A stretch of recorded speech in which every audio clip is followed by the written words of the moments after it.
जय श्री राम दोस्तों। आज मैं आपके लिए कहानी लेकर आई हूँ जिसका नाम है जय श्री कृष्ण दोस्तों, ठगों से ठगी। काशीपुर नगर में शंकर अपनी विधवा माँ के साथ रहता था। उसका पिता उस इलाके का मशहूर ठग था। उसके कारनामों से काशीपुर के प्रायः सभी लोग अवगत थे। एक बार ठगी के माल के बंटवारे को लेकर उसके 4 साथियों ने, जिनका नाम था लुट्टन, प्यारे, गजानन एवं आनंदी, ने मिलकर उसकी हत्या कर दी एवं वहां से वो फरार हो गए। वे अपना माल बेचकर सुदूर अमरावती में निवास करने लगे थे। शंकर की विधवा माँ अपने पति के हथियारों से बदला नहीं ले सकती थी, इसलिए अपने किशोर पुत्र को ठगी एवं बाजीगरी के अनोखे कारनामों से तालीम करने लगी। शंकर अब 18-19 साल का पूर्ण प्रशिक्षित गबरू जवान बन गया था। वह अपनी माँ से बोला एक दिन, माँ मुझे आज्ञा दो, मैं पिताजी के हथियारों से बदला लेने के लिए शीघ्र प्रस्थान करूंगा। माँ ने उसे चंदन का तिलक लगाया एवं उसकी नजर उतारी। राह में जलपान हेतु मीठे पकवानों की एक गठरी भी उसे थमा दी। माँ का चरण स्पर्श कर शंकर अमरावती नगर के लिए रवाना हो गया। उन दिनों घोड़े हाथी के अलावा कोई दूसरी सवारी तो थी नहीं। शंकर एक घोड़े पर सवार होकर जंगल पहाड़ों से गुजरता हुआ कई दिनों की लंबी यात्रा तय कर वहां पहुंचा। अमरावती पहुंचकर उसने एक सराय में एक कमरा लिया और किसी के भी पूछने पर वो अपने आप को एक व्यापारी बतलाया करता था। लोगों से पूछते पूछते उसे अपने पिता के हत्यारे लुट्टन, प्यारे, गजानन एवं आनंदी का पता लग गया। वे चारों अमरावती नगर में एक साथ निवास कर रहे थे। वे दिन में व्यापारी बनकर व्यापार करते एवं रात में ठगों की तरह अपना रूप बदलकर ठगी किया करते थे। उनके पास पहुंचकर शंकर ने उनके पैर छूते हुए कहा, मामा जी मेरा प्रणाम स्वीकार करें। ठगों को अपने इस अज्ञात भांजे को देखकर आश्चर्य हुआ। उन्होंने सम्मिलित स्वर में कहा, हमने तो तुम्हें पहचाना नहीं। तो शंकर ने कहा, आप लोग तो देश छोड़कर इधर आ बसे। मैं आपकी छोटी बहन का लड़का हूँ। मेरा जन्म आप सबों के इधर आने के बाद हुआ, सो मुझे पहचानोंगे कैसे? ये सुनते ही लुट्टन, प्यारे वगैरह ठगों ने उसे गले लगा लिया। शंकर अपने साथ एक थैले में 2 बंदरों को लेता गया था। एक बंदर उसने बाहर रस्सी से बांधकर हाथ में पकड़ लिया था, जबकि दूसरे को थैले में ही छुपाए हुए रखा था। ठगों ने पूछा, बांजे ये कैसा बंदर है, इसे क्यों साथ रखे हुए हो? तब शंकर बोला, बड़ा अनमोल बंदर है मामा जी, जहाँ कोई संदेश देना हो तुरंत दे देगा एवं वापस लौट आएगा। ठगों ने कहा, भांजे ये बंदर हमें बेच दो। पहले तो शंकर ना नुकुर करता रहा, फिर मुंह मांगी कीमत में बंदर ठगों को दे दिया।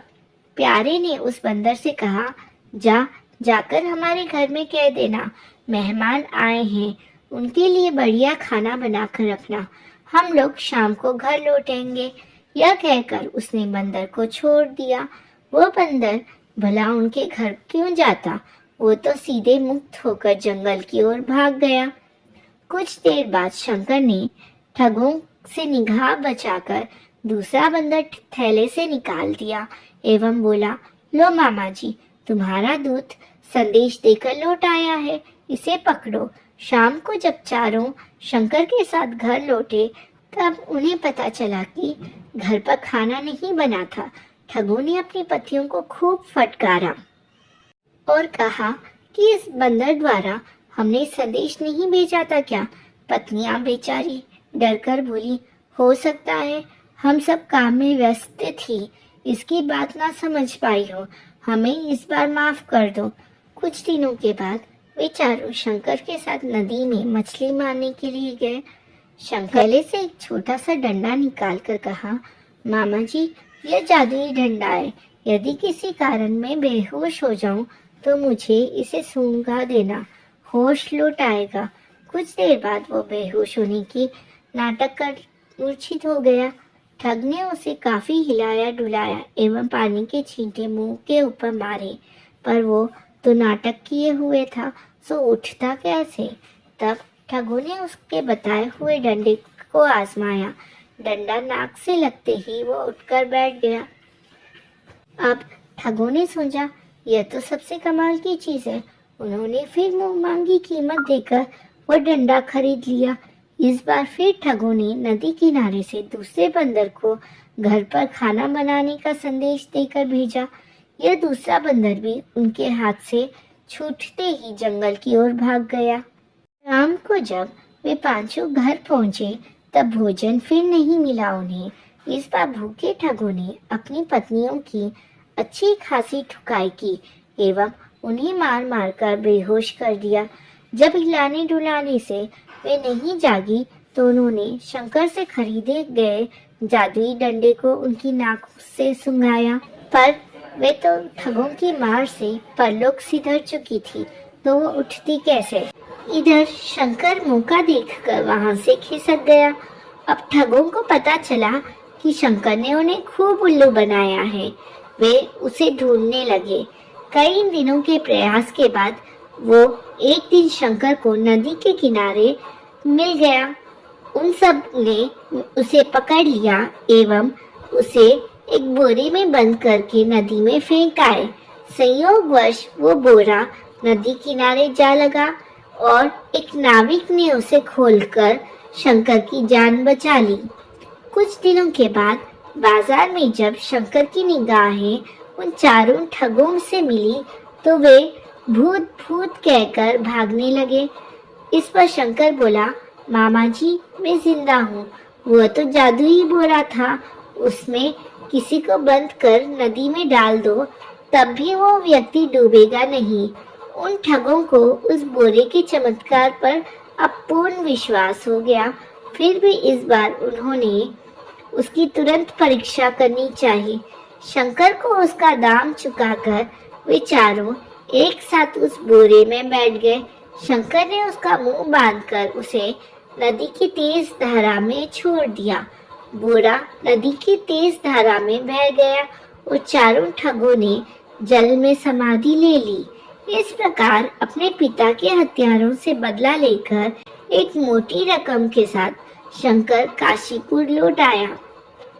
दोस्तों, इस कहानी से हमें यह सीख मिलती है कि सच्चे प्रतिशोध और न्याय के लिए धैर्य, चतुराई और कड़ी मेहनत की आवश्यकता होती है। शंकर की कहानी हमें यह सिखाती है कि बुरे कर्मों की सजा अंत में मिलती ही है और सच्चाई की हमेशा जीत होती ही है। जय श्री कृष्णा। राधे राधे।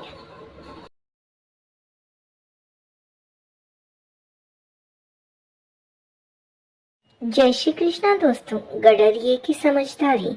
आबा नगरी इलाके में दूर दूर तक फैला एक विशाल जंगल था। अरावली की सुरमय पहाड़ियों से घिरा यह स्थल नाना प्रकार के पशु पक्षियों की किलकारियों से दिन भर गूंजता रहता था। सुदूर क्षेत्रों से कई मन भावन पक्षी यहाँ मौसम के अनुसार आते थे। जंगल के स्वच्छंद वातावरण में विचरण करते और लौट जाते थे। जंगल के मध्य में स्थित विशाल सरोवर में जल क्रीड़ा करते पक्षियों को देखकर प्रकृति स्वयं आनंदित हो उठती थी। स्वतंत्रता के शंखनाद से वातावरण गूंज उठता था। लेकिन कुछ समय बाद शिकारियों की नजर इस जंगल पर पड़ी। वो शिकारियों ने जंगल के आसपास अपना डेरा बना लिया। उन्होंने पक्षियों को पकड़ना और उन्हें बेचने का धंधा बना लिया। शिकारियों के आगमन से पक्षियों की संख्या धीरे धीरे घटने लगी, जिससे पूरे राज्य में अकाल और संकट छा गया। सूरज जब पक्षियों की चहचहाहट सुनकर उगता था, ने उगना बंद कर दिया। चारों ओर अंधेरा ही अंधेरा छा गया। पेड़ पौधे मुरझा गए और सारी हरियाली नष्ट हो गई। सरोवर सूख गया। हरियाली के बिना वर्षा ने भी अपना मार्ग बदल दिया। जंगल के आसपास के संपूर्ण क्षेत्र में काल की स्थिति छा गई। खेती और काम धंधे सभी चौपट हो गए। भूख और प्यास से त्रस्त लोगों ने दूसरे राज्य में जाना शुरू कर दिया। पूरे राज्य में हाहाकार मच गया। राजा और प्रजा भी दुखी हुए। इस कारण राजा ने घर घर जाकर जनता से प्रार्थना की कि इस संकट की घड़ी में वे लोग अपने विवेक से काम ले और प्रकृति के इस कोप का हल ढूंढने में मदद करें। राजा ने भी संपूर्ण राज्य एवं आसपास के इलाके में यह घोषणा करवा दी कि जो भी इस संकट से राज्य को मुक्त करवाएगा उसे महामंत्री बनाया जाएगा। उसी गांव में एक गडरिया जिसका नाम भीमसेन था, वो भी रहता था। उसने राजा की घोषणा सुनी। भीमसेन भेड़े चराता था पर था बुद्धिमान। जंगल में भेड़े चराते चराते वो पक्षियों की भाषा का भी ज्ञाता हो गया था। वो पक्षियों की भाषा समझता और उनकी भाषा बोलकर वापस समझा भी सकता था दूसरे लोगों को। अकाल पड़ने से उसका भेड़ चराने का धंधा भी चौपट हो गया। एक दिन भीमसेन गांव की एक गली से गुजर रहा था। उसकी नजर पिंजरे में कैद पक्षियों के एक जोड़े पर पड़ी। दोनों पक्षी आपस में बतिया रहे थे। भीमसेन उनके नजदीक जाकर बैठ गया और उनकी बातचीत सुनने लगा। दोनों पक्षी आपस में अपने पुराने और सुखद दिनों को याद करके आंसू बहा रहे थे और वो दोनों दुष्ट शिकारियों को कोस रहे थे तथा प्रकृति के इस कोप का मुख्य कारण उन शिकारियों को ही बता रहे थे। भीमसेन को सारा मामला समझ में आ गया। वह तत्काल राजा के पास गया और उसने उन्हें सारी बात समझाई। राजा ने भी उसी समय सिपाही भेजकर सभी शिकारियों को कैद कर लिया और उन्हें मृत्यु दंड दिया। भीमसेन की योजना अनुसार राजा ने पूरे राज्य में यह घोषणा करवाई कि राज्य में आई इस विपदा का हल खोज लिया गया है। जिस किसी भी घर में पिंजरों में पक्षी कैद है वे उन्हें लेकर राजमहल आ जाएं। सभी लोग कौतूहलवश राजमहल में आ गए और पिंजरे लेकर चल पड़े। देखते ही देखते पिंजरों में कैद हजारों पक्षी वहां इकट्ठा हो गए। भीमसेन ने सभी पक्षियों को उनकी भाषा में सारी बात समझाते हुए आजाद कर दिया। सभी पक्षी चहकते हुए उड़ चले। पक्षियों की चहचहाहट सुनकर सूरज वापस उग गया। आकाश में बादल उमड़ पड़े और बरसात भी होने लगी। कुम्हलाए हुए पेड़ पौधे फिर से जी उठे। पूरे राज्य में हर्ष की लहर दौड़ पड़ी। राजा ने भीमसेन को महामंत्री बनाने की घोषणा की। सारी प्रजा महामंत्री भीमसेन की जय जयकार कर उठी। दोस्तों, इस कहानी से हमें यह सीख मिलती है कि सच्ची समझदारी और साहस से कठिन समस्याओं का भी समाधान संभव है। भीमसेन ने अपनी विशेषता और बुद्धिमत्ता से राज्य को संकट से उबार लिया, जिससे यह साबित हुआ कि छोटे लोग भी बड़े बदलाव ला सकते हैं। जय श्री कृष्णा। राधे राधे। जय श्री कृष्णा दोस्तों। चिंटू की जादुई पेंसिल। चिंटू एक नटखट और शरारती लड़का था। उसकी पेंटिंग क्लास में हमेशा सबको हंसी आती थी क्योंकि वो हर बार कुछ न कुछ गड़बड़ कर देता था। एक दिन चिंटू को एक पुरानी स्टेशनरी की दुकान में एक चमचमाती जादुई पेंसिल मिली। पेंसिल पर लिखा था, जो तुम बनाओगे वो असलियत में आ जाएगा। चिंटू ने सोचा, अरे वाह, अब तो मैं दुनिया का सबसे बड़ा चित्रकार बन जाऊंगा। चिंटू ने पेंसिल से सबसे पहले एक चप्पल का चित्र बनाया, लेकिन यह चप्पल जमीन पर नहीं रही बल्कि हवा में उड़ने लगी। चिंटू के पापा कमरे में आए और वो चप्पल उनके सिर पर गिर पड़ी। पापा चौंक गए और बोले, अरे चप्पल उड़ कैसे रही है? चिंटू ने मुस्कुराते हुए कहा, पापा शायद ये जादुई चप्पल है। पापा को समझ नहीं आया और वो हैरान रह गए। चिंटू हंस हंस कर लोटपोट हो गया। चिंटू को भूख लगी थी एक दिन, तो उसने पेंसिल से बिस्किट का चित्र बनाया। बिस्किट असली हो गई और वह खुश होकर खाने वाला ही था कि तभी एक कुत्ता प्रकट हुआ और बिस्किट को उठाकर भाग गया।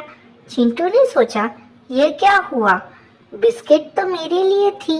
कुत्ता दूर से हंसते हुए भौंकने लगा, मानो कह रहा हो, धन्यवाद चिंटू, स्वादिष्ट बिस्किट के लिए। ऐसे ही कुछ दिन बीत गए।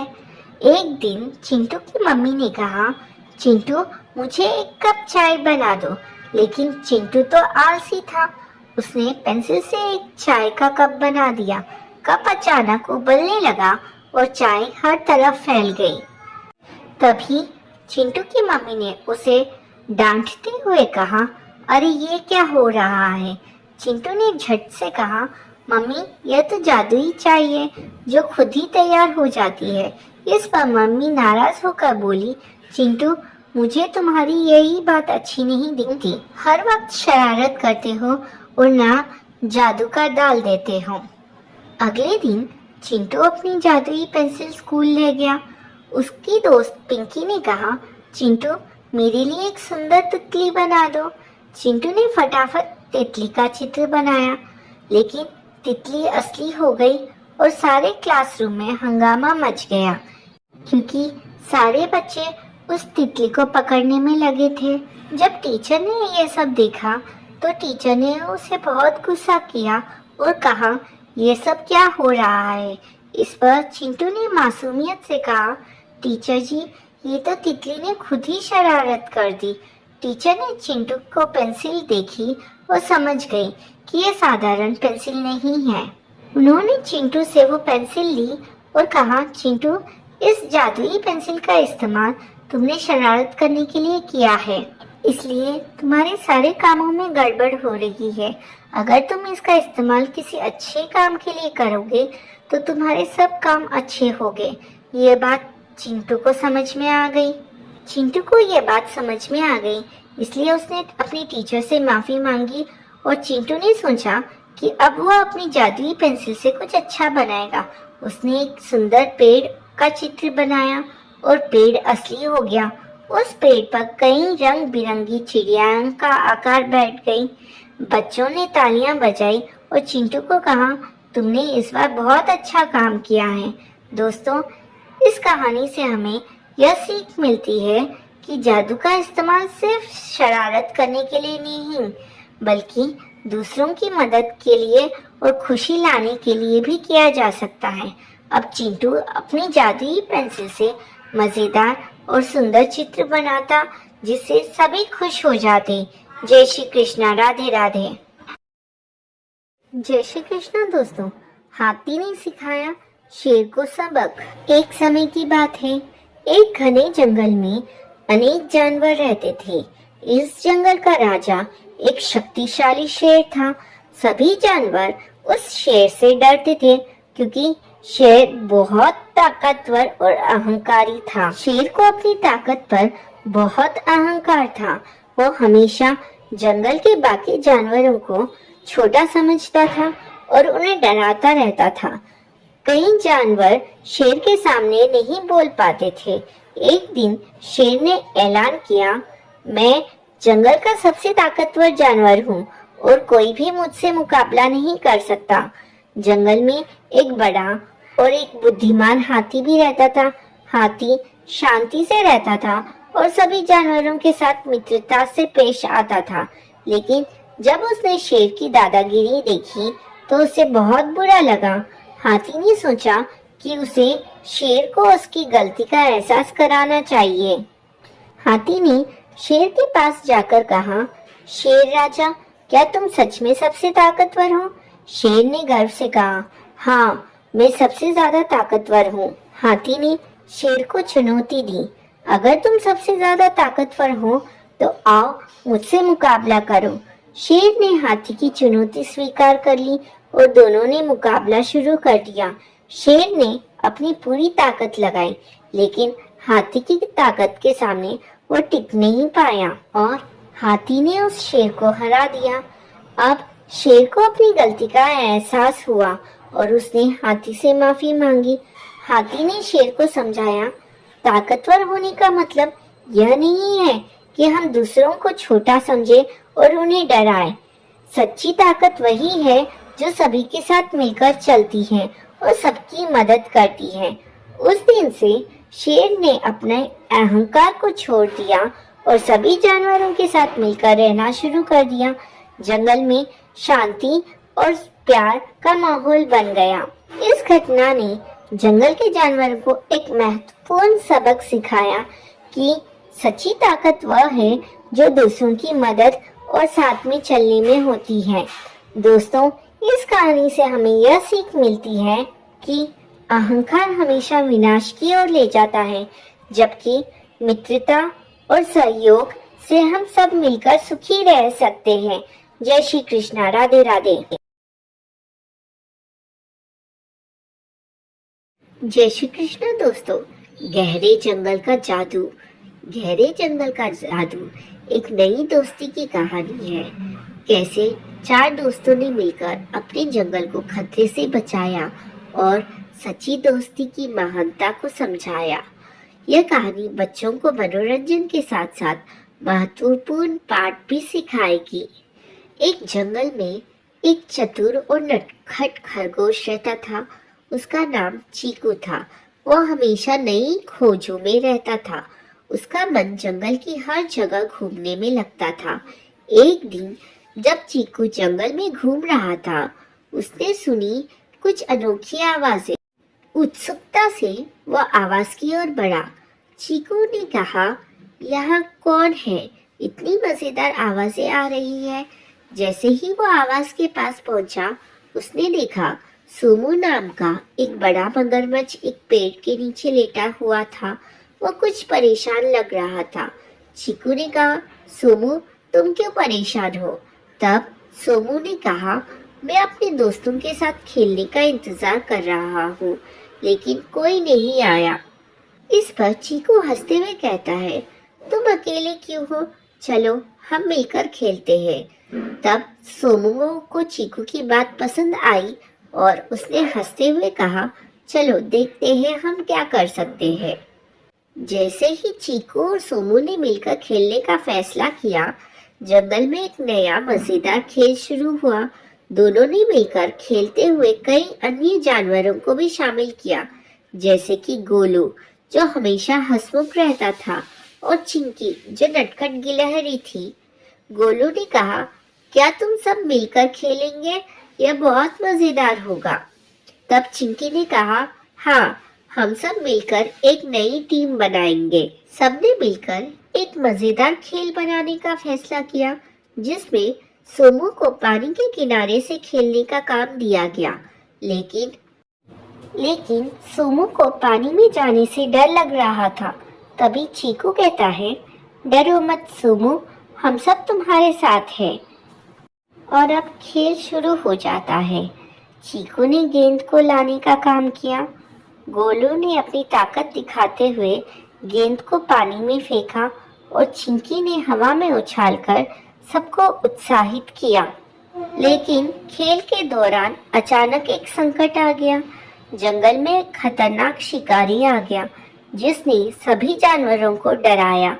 सभी जानवर इधर उधर भागने लगे, लेकिन चीकू, सोमू, गोलू और चिंकी ने मिलकर एक योजना बनाई।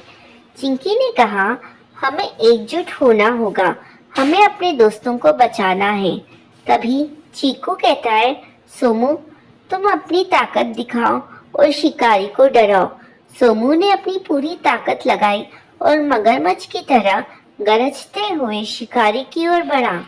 शिकारी ने डरकर जंगल छोड़ दिया और सभी जानवरों ने राहत की सांस ली। जंगल में फिर से शांति लौट आई। सभी जानवरों ने एक दूसरे को गले लगाया। गोलू ने कहा, देखो, जब हम सब मिलकर रहते हैं तो हमें कितनी खुशी मिलती है। सोमू ने कहा, मुझे समझ में आया है कि अकेले रहने में कुछ नहीं होता।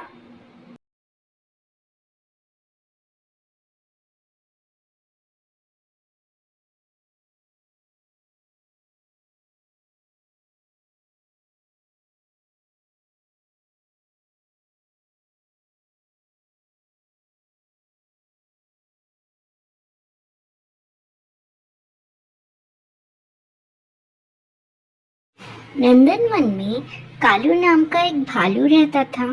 कालू अपने शरीर से जितना काला था, उससे कहीं ज्यादा वो अपने मन से भी काला था। वो लोगों को अपनी चिकनी चुपड़ी बातों में फंसाकर उन्हें चट कर जाता था, खास करके छोटे जानवरों को।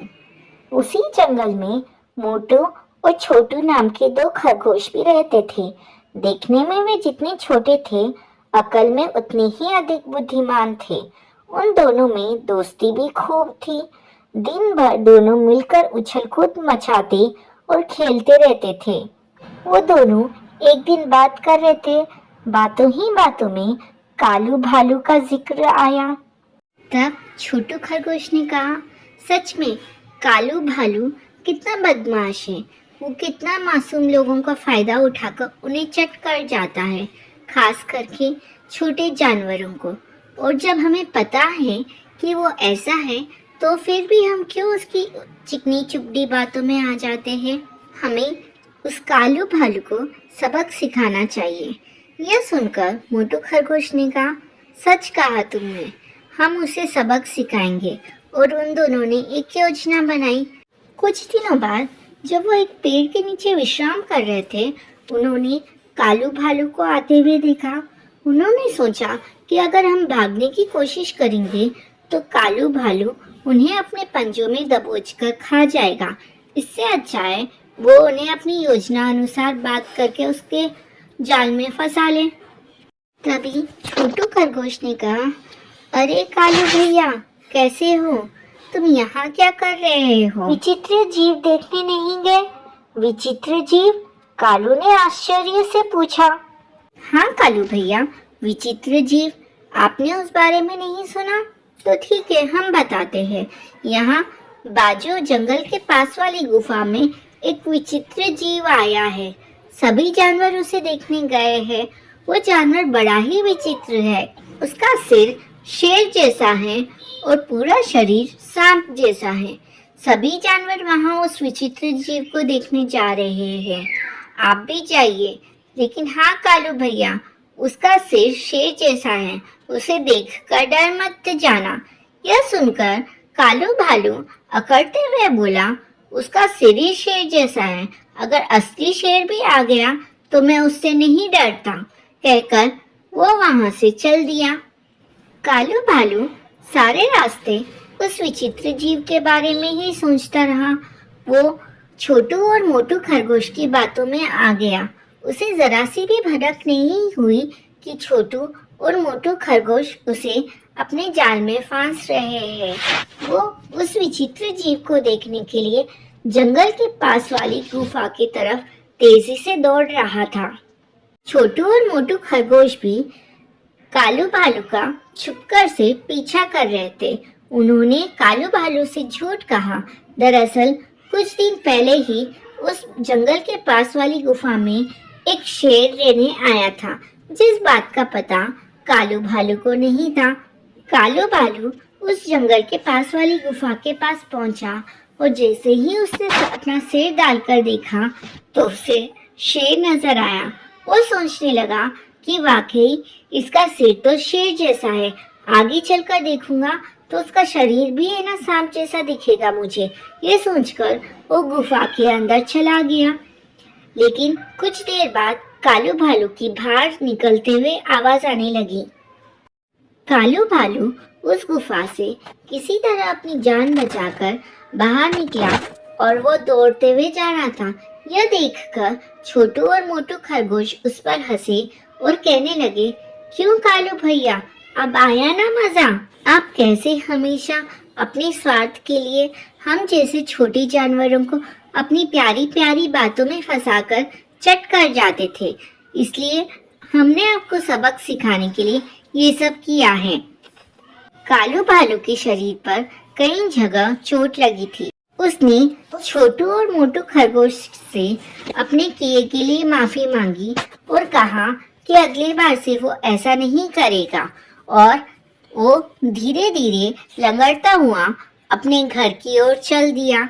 इस तरह छोटू और मोटू खरगोश ने मिलकर कालू भालू को सबक सिखाया। राजा की जादुई चिड़िया। एक समय की बात है, राजा कुमेर सिंह के राज्य में अकाल पड़ गया। राज्य में किसी को परेशानी ना हो, इसलिए राजा ने अपने खजाने खाली कर दिए और अन्य राज्यों से अनाज, सब्जियां मंगवाकर जनता को दिया। लेकिन इसके कारण राजकोष खाली हो गया। राजा कुमेर सिंह और उनकी रानी भानुमती बहुत चिंतित थे। ये दोनों अपने कुलगुरु के पास गए, जो पास ही के जंगल में कुटिया बनाकर रहते थे। राजा ने अपनी सारी परेशानी उनके सामने रखी। तब कुलगुरु जी ने कहा, मैं तुम्हें एक चिड़िया देता हूँ। जब तक ये तुम्हारे पास रहेगी, तुम्हारे राज्य में खुशहाली रहेगी। जो भी निर्णय लो, इसे पूछ कर लेना, लेकिन यह तुम्हारे अलावा किसी और के सामने कुछ नहीं बोलेगी। राजा और रानी दोनों चिड़िया को लेकर चल देते हैं। तभी गुरुजी ने कहा, राजन, इस चिड़िया को हमेशा खुश रखना, नहीं तो तुम भी खुश नहीं रह पाओगे। राजा रानी चिड़िया को राजमहल में ले आते हैं। इसके बाद राज्य से संबंधित जो भी निर्णय लेने होते, राजा अकेले में चिड़िया से पूछता। वो चिड़िया जो बताती उसके अनुसार ही निर्णय लेता था। देखते ही देखते राज्य बहुत खुशहाल हो गया। यह देखकर राजा रानी बहुत खुश हुए, लेकिन राजा को एक डर सताने लगा कि कल इस चिड़िया को कोई ले गया तो क्या होगा। यह सोचकर राजा चिड़िया को कहीं बार नहीं जाने देता था, उसे पिंजरे में कैद करके रखता था। एक दिन रानी ने राजा को बताया, महाराज, चिड़िया बहुत उदास है, कल से उसने दाना भी नहीं चुगा है। राजा ने उससे जाकर कारण पूछा, लेकिन चिड़िया कुछ नहीं बोली। अब राजा उससे राज्य के संबंधित कोई भी प्रश्न करता, चिड़िया चुप रहती। राजा चिड़िया को लेकर अपने कुलगुरु के आश्रम पहुंच गया। कुलगुरु ने कहा, राजन, इस नन्ही सी जान ने तुम्हारे राज्य को समृद्ध बना दिया और तुमने इसे कैदियों की तरह पिंजरे में कैद कर दिया और इसकी आजादी भी छीन ली। तब राजा ने कहा, लेकिन महाराज, मैं इसे शत्रुओं से बचाना चाह रहा था। तब कुलगुरु ने कहा, नहीं राजन, तुम इसे खोने से डर रहे थे, क्योंकि तुम अब इसे खोना नहीं चाहते थे। कुलगुरु ने कहा, क्योंकि तुम अब सही निर्णय लेने के काबिल नहीं रहे। तब राजा को बात समझ में आ जाती है। वह कहता है, गुरुजी, मुझे अपनी भूल का एहसास है। मैं अब किसी चिड़िया की मदद से राजपाट नहीं चलाऊंगा, अब मैं खुद निर्णय लूंगा। यह कहकर वो वापस आकर अपने राज्य की देखभाल करने लगा। दोस्तों, इस कहानी से हमें यह शिक्षा मिलती है, किसी भी जीव की आजादी छीन लेने से उसकी प्रतिभा नष्ट हो जाती है। जीवन में हमेशा आजाद पंछी की तरह उड़ान भरो। ज्यादा चिंता भी एक प्रकार की कैद है। इसे बाहर निकलकर देखो, रास्ते स्वयं नजर आने लगेंगे।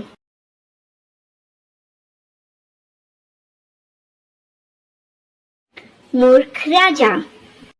एक नगर में सूरज सिंह नाम का राजा राज करता था। राजपाट उसे विरासत में मिला था। राजा दिन रात अपने ऐशो आराम में लगा रहता था, जिसके कारण उसके मंत्री उसका खजाना धीरे धीरे खाली करते चले जा रहे थे और राजा को इसके बारे में कुछ पता नहीं था।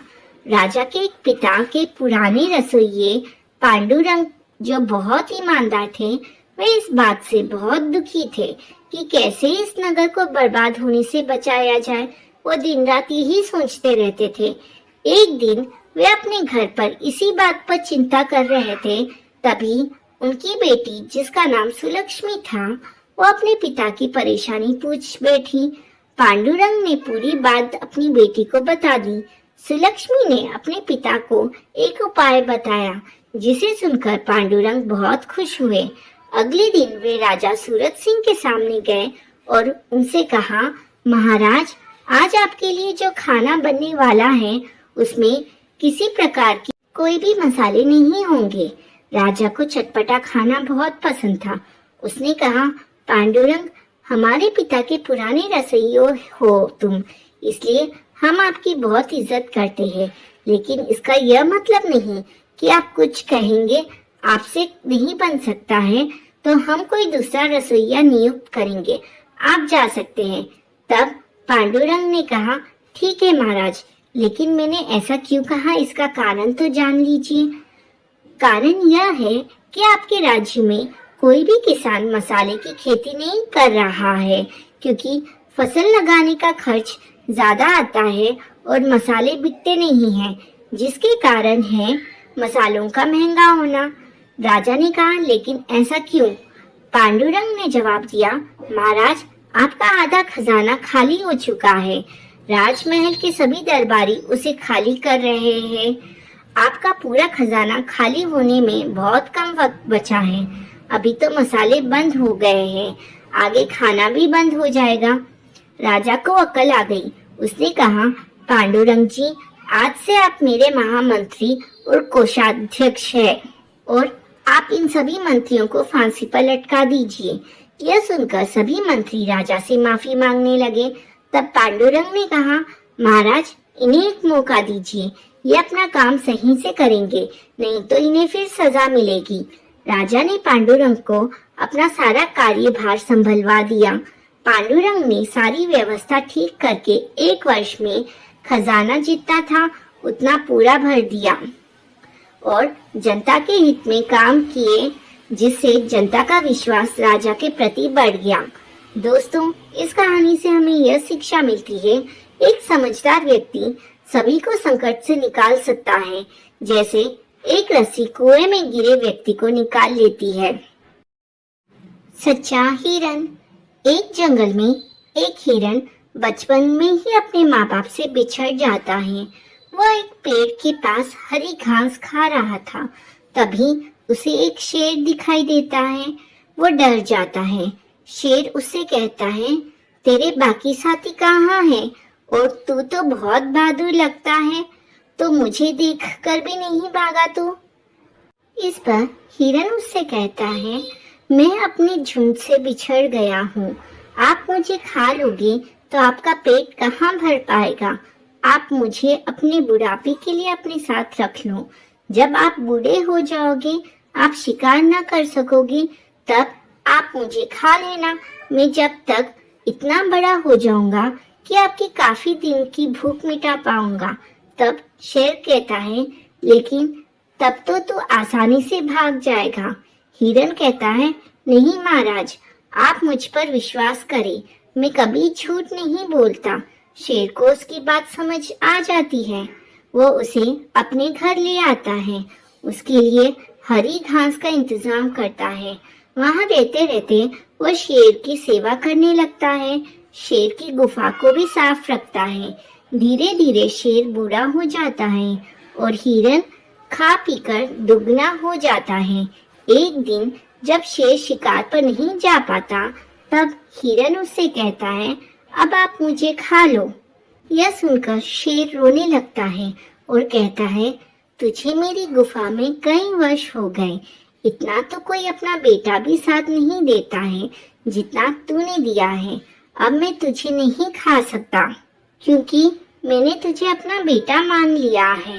वो हिरन शेर को दूसरे जानवरों को बचा हुआ मांस लाकर देता, जिससे उसका गुजारा हो जाता था और दोनों मजे से रहने लगते हैं। बच्चों, इस कहानी से हमें यह शिक्षा मिलती है, सच्चाई और ईमानदारी का फल अवश्य मिलता है। एक जंगल में एक शेर रहता था। उस शेर का एक दोस्त था चूहा। एक बार शेर जंगल में एक पेड़ के नीचे बैठकर आराम कर रहा था। तभी उसके पैर में उस चूहे ने काट दिया। शेर को बहुत गुस्सा आया। शेर ने कहा, तेरी मौत आई है क्या, जो आज जंगल के राजा के पैरों में काट रहा है? चूहा कहता है, दम है तो मुझे पकड़ के दिखा। शेर चूहे के पीछे दौड़ लेता है। दौड़ते दौड़ते बहुत दूर जाने पर चूहा कहता है, रुको शेर भाई। तब शेर कहता है, क्यों, क्या हुआ? निकल गई सब हेकड़ी? मरना ही था तो मुझे इतना क्यों दौड़ाया? अगर मैं तुम्हें नहीं काटता तो तुम मेरे पीछे नहीं आते, और अगर तुम मेरे पीछे नहीं आते तो तुम यहाँ नहीं सर्कस में करतब दिखा रहे होते। इस पर शेर कहता है, वो कैसे? चूहा कहता है, वो देखो, सर्कस वालों ने जाल बिछाया था। शेर ने कुछ दूर वापस आकर देखा तो सचमुच सर्कस वाले जाल बिछाकर बैठे थे। यह देखकर शेर कहता है, चूहे भाई, तुमने अपनी जान जोखिम में डालकर मेरी जान बचाई है। आज से तुम मेरे दोस्त हो। इस पर चूहा कहता है, ठीक है, लेकिन मेरी एक शर्त है। ये बात तुम किसी को नहीं बताओगे, नहीं तो जंगल के सारे जानवर तुम्हारी हंसी उड़ाएंगे। इस पर शेर कहता है, ठीक है, लेकिन तुम जब भी किसी मुसीबत में हो तो मुझे बुला देना। चूहा कहता है, ठीक है, अब मैं चलता हूँ। इधर शेर उन शिकारियों पर हमला कर देता है। पीछे से हुए हमले से डरकर वे भाग जाते हैं। शेर और चूहे की दोस्ती अब पक्की हो गई। ऐसे कई दिन बीत गए। एक दिन चूहा अपने बिल में आराम कर रहा था। तभी शेर ने उसे आवाज़ दी। शेर की आवाज़ सुनकर चूहा बाहर आया और शेर उससे कहता है, चलो भाई, आज जंगल में घूमने चलते हैं। चूहा कहता है, चलो। दोनों घूमने चल देते हैं। रास्ते में चूहे को एक बिल्ली नज़र आती है। चूहा डर के मारे शेर के पैरों के नीचे से चलने लगता है। बिल्ली भी शेर के पीछे चलने लगती है। ये देखकर बिल्ली सोचती है कि शेर इसे देखेगा तो अपने पंजों से इसे दबाकर मार देगा, फिर मैं इसे खा लूँगी। बिल्ली को शेर के पीछे जाता देख एक कुत्ता पीछे पीछे चल देता है। बिल्ली चूहे को खाएगी, मैं बिल्ली को खा जाऊँगा। यह सोचकर कुत्ता भी उसके पीछे चल देता है। कुछ और आगे जाने पर एक सियार तीनों को देखता है तो वो भी यह सोचता है कि चलो, शेर के जाने के बाद मैं इन तीनों को खा जाऊँगा। उनके कुछ दूर आगे जाने पर मगरमच्छ पीछे पीछे आने लगता है। ये सोचता है, अगर सियार सबको खा जाएगा तो मैं इसकी टांग पकड़कर पानी में ले जाकर आराम से इसे खा जाऊंगा। इसी तरह इनको चलता देख हाथी सोचता है, लगता है शेर के डर से सब उसके पीछे चल रहे हैं, मुझे भी चलना चाहिए, शायद कहीं सभा होने जा रही है। इस तरह हाथी भी पीछे चल देता है। उनके पीछे इसी तरह पूरे जंगल के जानवर चलने लगते हैं। आगे चलते चलते नदी आ जाती है। शेर और चूहा वहाँ बैठकर विश्राम करने की सोचते हैं नदी किनारे। जब शेर पलटकर देखता है तो पूरे जंगल के जानवर उनका पीछा कर रहे थे। यह देखकर वो कहता है, अरे तुम सब हमारे पीछे क्यों आ रहे हो? सभी जानवर अपना अपना कारण बता देते हैं। शेर और चूहा दोनों हंसने लगते हैं। शेर कहता है, एक चूहे को खाने के लिए इतने बड़े जानवर लाइन लगाकर बैठे हैं। ये चूहा तो मेरा दोस्त है, खबरदार किसी ने इसकी तरफ आंख उठाकर देखा तो। इस पर चूहा कहता है, शेर भाई रहने दीजिए, मैं तो अपने बिल में ही अच्छा था। तब शेर कहता है, नहीं, आज से तुम कहीं भी घूमो, अगर इस चूहे को कुछ भी हुआ तो मैं इस जंगल के सभी जानवरों को खा जाऊंगा। सभी जानवर उसकी बात सुनकर डर जाते हैं। हाथी कहता है, लेकिन महाराज, हम में से आधे जानवर तो शाकाहारी है। हम यह सोचकर आए थे कि आप जंगल में सभी जानवरों की सभा करने जा रहे हैं, लेकिन आप तो इस चूहे के गुणगान कर रहे हैं। शेर कहता है, सुनो, इस नन्हे से चूहे ने एक बार मेरी जान बचाई थी, इसलिए ये मेरा दोस्त है, किसी को भी छोटा नहीं समझना चाहिए। शेर की बात सुनकर सभी जंगल के जानवर चूहे की तारीफ करने लगे।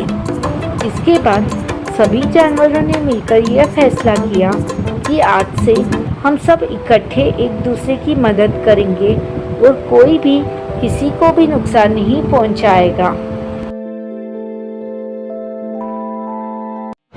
चतुर चिड़िया। एक दिन की बात है, एक चिड़िया आकाश में उड़ान भर रही थी। रास्ते में उसे गरुड़ मिल जाता है। गरुड़ उस चिड़िया को खाने को दौड़ता है, चिड़िया उससे अपनी जान की भीख मांगती है, लेकिन गरुड़ उस पर रहम करने को तैयार नहीं होता।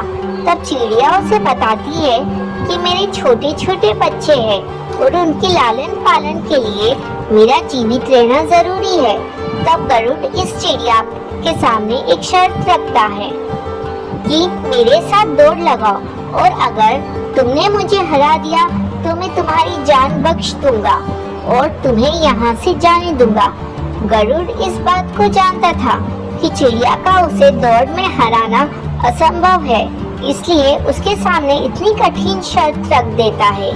चिड़िया के पास इस दौड़ के लिए हाँ करने के अलावा और कोई विकल्प नहीं बचता, लेकिन चिड़िया को इस बात का अंदाजा हो जाता है कि गरुड़ को दौड़ में हराना नामुमकिन है, लेकिन फिर भी वो इस दौड़ के लिए हाँ कर देती है।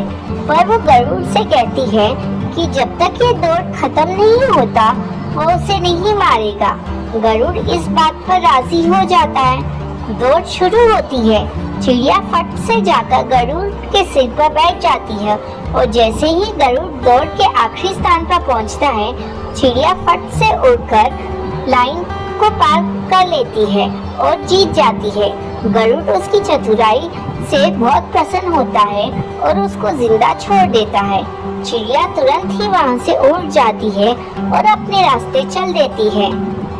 बच्चों, इस कहानी से हमें यह सीख मिलती है कि कठिन परिस्थितियों में हालातों पर रोना नहीं चाहिए, बल्कि समझदारी और चतुरता के साथ मुसीबत का सामना करना चाहिए। विरोधी या कार्य आपकी क्षमता से ज्यादा मजबूत हो तो इसका मतलब यह नहीं कि आप पहले से ही हार मानकर बैठ जाएं, बल्कि समझदारी और धैर्य से बैठकर समस्या का समाधान ढूंढना चाहिए। अपने ऊपर विश्वास रखना चाहिए कि हम किसी भी हालत में जीत सकते हैं। बहुत समय पहले की बात है। एक बड़े घर में सैकड़ों चूहा रहते थे। वो अपना पेट भरने के लिए पूरे घर में टहलते थे। सभी चूहे हंसी खुशी अपना पेट भर लिया करते थे। उनकी जिंदगी बड़े आराम से कट रही थी। अचानक एक दिन उस घर में शिकार करने के लिए कहीं से एक बिल्ली आ गई। बिल्ली को देखते ही सारे चूहे तेजी से अपने अपने बिल में छिप गए। उसने देखा कि उस घर में तो बहुत सारे चूहे हैं। उसने यहीं रहने का मन बना लिया। अब बिल्ली उसी घर में रहने लगी। जब भी उसे भूख लगती तो बिल्ली अंधेरे में जाकर छिप जाती थी। जब चूहे बाहर निकलते तो बिल्ली उन पर झपट्टा मारकर खा जाती थी उन्हें। ऐसा रोज होने लगा। धीरे धीरे चूहों की संख्या कम होने लगी थी। अब चूहों में दहशत फैल गई थी। इस समस्या का हल निकालने के लिए चूहों ने एक सभा बुलाई। सभा में सभी चूहे मौजूद थे। सभी ने कई सुझाव दिए ताकि बिल्ली के आतंक को रोका जा सके और उसका शिकार बनने से चूहे बचे रहे। किसी का सुझाव ऐसा नहीं था जिससे बिल्ली का आतंक रोका जा सके। सभी चूहे बैठे ही थे कि अचानक से एक बूढ़े चूहे ने सुझाव दिया। उसने कहा कि हम बिल्ली से बच सकते हैं, लेकिन उसके लिए एक घंटी और धागे की जरूरत पड़ेगी। बूढ़े चूहे ने कहा कि हम बिल्ली के गले में घंटी बांध देंगे और जब वह आएगी तो घंटी बजने से हमें खतरे के बारे में पता चल जाएगा। खतरा जानने के बाद हम लोग वहां से भागकर अपने बिल में छिप जाएंगे। इससे हम लोग बिल्ली का शिकार बनने से बचे रह सकते हैं। सभी चूहे खुशी से झूमने लगे। सबने नाचना शुरू कर दिया और खुश होने लगे कि अब तो वो बिल्ली के खतरे से बचे रहेंगे। सभी चूहे खुशियां मना रहे थे। तभी अचानक से वह अनुभवी चूहा उठ खड़ा हुआ। उसने सभी चूहों को जोर से डांट लगाई और कहा कि चुप रहो, तुम सब मूर्ख हो। उसके बाद अनुभवी चूहे ने कहा। वो सुनकर सभी का मुंह उतर गया। चूहे ने कहा कि वो सब तो ठीक है, लेकिन जब तक बिल्ली के गले में घंटी नहीं बंधेगी तब तक हम सुरक्षित नहीं हैं। अब तुम सब पहले ये बताओ कि आखिर बिल्ली के गले में घंटी बांधेगा कौन? सभी चूहे एक दूसरे की तरफ देखने लगे। सभा में सन्नाटा छा गया था। सभी चूहे निराश हो गए। इसी बीच बिल्ली के आने की आहट पाते ही सभी चूहे भागकर अपने अपने बिल में जाकर छिप गए। दोस्तों, इस कहानी से हमें यह सीख मिलती है कि सिर्फ योजना बना लेने भर से ही आप कामयाब नहीं हो जाते हैं। उस योजना को लागू करने के बारे में भी सोचना चाहिए। उससे पहले जश्न मनाना बेकार है। एक था जंगल जहाँ सभी जानवर मिलजुल कर रहा करते थे।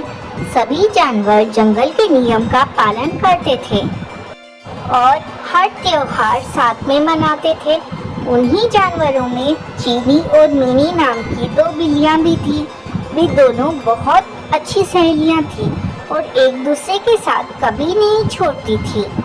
बीमारी में एक दूसरे का ख्याल रखना, बाहर साथ जाना, यहाँ तक कि वो दोनों खाना भी साथ ही खाती थी। जंगल में रहने वाले सभी जानवर उनकी दोस्ती की तारीफ किया करते थे। एक बार की बात है, मिनी को किसी काम से बाजार जाना पड़ा, लेकिन किसी कारण से चीनी उसके साथ नहीं जा सकी। चीनी को अकेले मन नहीं लग रहा था, तो उसने सोचा कि क्यों ना वो भी बाजार घूम कर आए। रास्ते में चलते हुए उसे एक रोटी का टुकड़ा मिला। उसके मन में अकेले रोटी खाने का लालच आ गया और वो उसे लेकर घर आ गई। जैसे ही वो रोटी के टुकड़े को खाने वाली थी, तभी अचानक मिनी आ गई। मिनी ने उसके हाथ में रोटी देखी तो उससे पूछने लगी कि चीनी, हम तो सब कुछ बांट कर खाते हैं और तुम तो मेरे साथ ही खाना खाती थी, क्या आज तुम मुझे रोटी नहीं दोगी? चीनी ने मिनी को देखा तो डर गई और मन ही मन मिनी को कोसने लगी। इस पर चीनी ने हड़बड़ाहट में कहा कि अरे नहीं बहन, मैं तो रोटी का आधा आधा कर रही थी ताकि हम दोनों को बराबर रोटी मिल सके। मिनी समझ गई थी और उसके मन में भी लालच आ गया था, लेकिन कुछ बोली नहीं। जैसे ही रोटी के टुकड़े हुए, मिनी चीख पड़ी कि मेरे हिस्से में कम रोटी आई है। रोटी चीनी को मिली थी, इसलिए वो उसे कम देना चाहती थी। फिर भी वो बोली कि रोटी को बराबर ही दी है।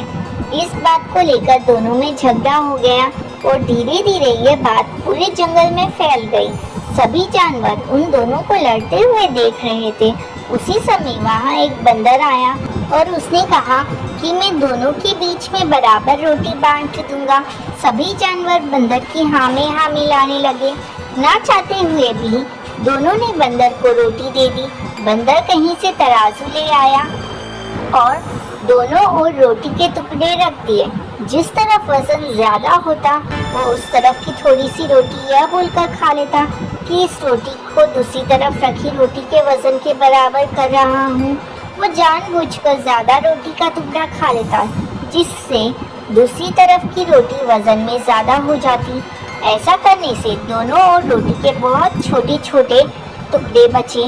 बिल्लियों ने जब इतनी कम रोटी देखी तो बोलने लगी कि हमारी रोटी के टुकड़े वापस दे दो, हम बची हुई रोटी को आपस में बांट लेंगे। तब बंदर बोला कि अरे वाह, तुम दोनों बहुत चालाक हो, मुझे मेरी मेहनत का फल नहीं दोगी क्या? ऐसा बोलकर बंदर दोनों पल्लों में बची हुई रोटी के टुकड़े को खाकर चला गया और दोनों बिल्लियां एक दूसरे का मुंह ताकती रह गई। दोस्तों, इस कहानी से हमें यह सीख मिलती है कि हमें कभी भी लालच नहीं करना चाहिए। जो कुछ भी हमारे पास है, हमें उससे ही संतोष करना चाहिए और आपस में मिलजुल कर रहना चाहिए। लालच करने से जो हमारे पास है उससे भी हाथ धोना पड़ सकता है।